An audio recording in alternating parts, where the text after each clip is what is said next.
Grandpa always said, growing herbs makes you wise. Preserving them makes you ready. Because one day, the seasons change. The shelves go empty. The trucks stop running. And all that's left is what you've built, what you've grown, and what you've stored. That's when your medicine years begin. The time when what you've prepared decides what you can survive. Herbs don't just heal. They teach patience. And time is what unlocks their power. Every tea you brew, every tincture you shake, every oil you pour, it's a contract between you and time. The longer you respect the process, the stronger the reward. That's what most people miss. You can't rush real medicine. You can't microwave healing. Grandpa would always remind me, let the plants do the talking. You just keep the clock honest. Your herbs are living energy, even when they're dry. They breathe through glass, through air, through memory. If you store them right, they'll serve you for years. Drying, always air dry in shade, not sunlight. Too much light drains the plant's life. Containers, glass jars with tight lids. No plastic, no metal. Herbs don't like toxins. Labels, write everything. The plant name, date, where it came from, and what part you used.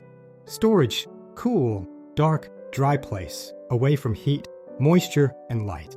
Grandpa's cellar looked like a museum of time. Rows of amber jars, faded handwriting, dust that felt sacred. He said, if you can feed yourself and heal yourself from what's in here, you're free.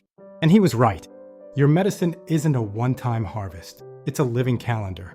Spring, gather greens and energy tonics. Nettle, dandelion, cleavers, chickweed. This is the body's cleaning season. Summer, collect flowers, red clover, yarrow, chamomile, St. John's wort. These bring calm, balance, and lightness. Fall, harvest roots, burdock, ginger, echinacea, turmeric. This is the time for strength and immunity. Winter, preserve, rest, and rotate. Check your jars, strain tinctures, melt salves, and plan the next cycle. When you follow the earth's rhythm, you never run out of medicine.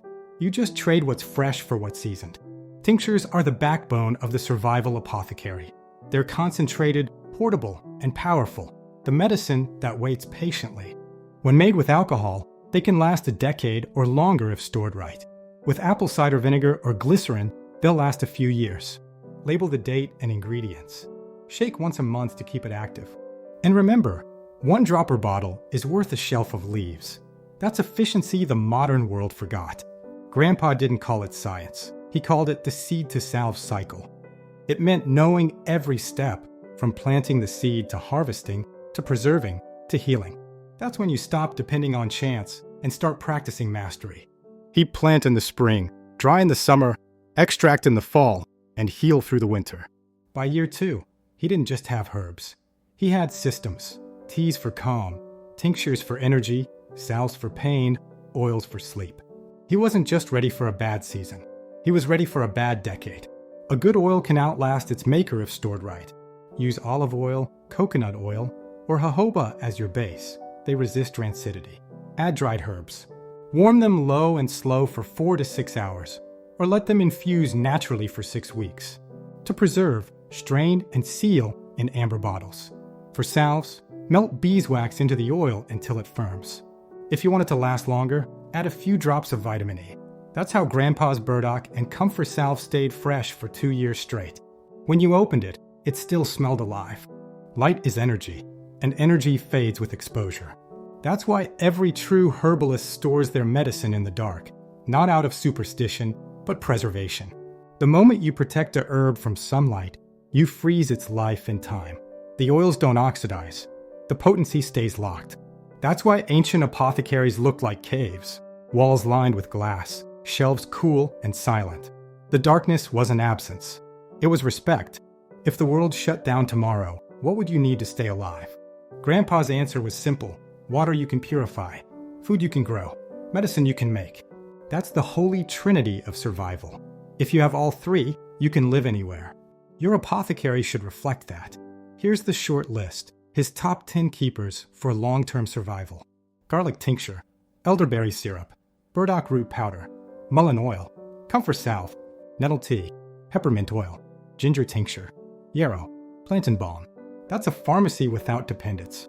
When Grandpa passed, He left no gold, no silver, just shelves of jars, labeled, dated, organized. I didn't understand at first. I thought it was clutter, until the day I caught a fever and made tea from one of his jars.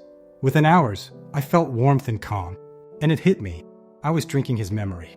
His hands had picked those leaves. His care had sealed that jar. His patience had aged that medicine. He didn't leave me wealth. He left me wisdom that could keep me alive. That's what the medicine years are really about, leaving behind something that heals beyond your lifetime. Grandpa's last notebook had only one line on the last page. It said, "When the world forgets how to heal, remind it." That's what your apothecary does. It's not about herbs. It's about hope. Every jar is a rebellion against dependency. Every bottle is a declaration of freedom.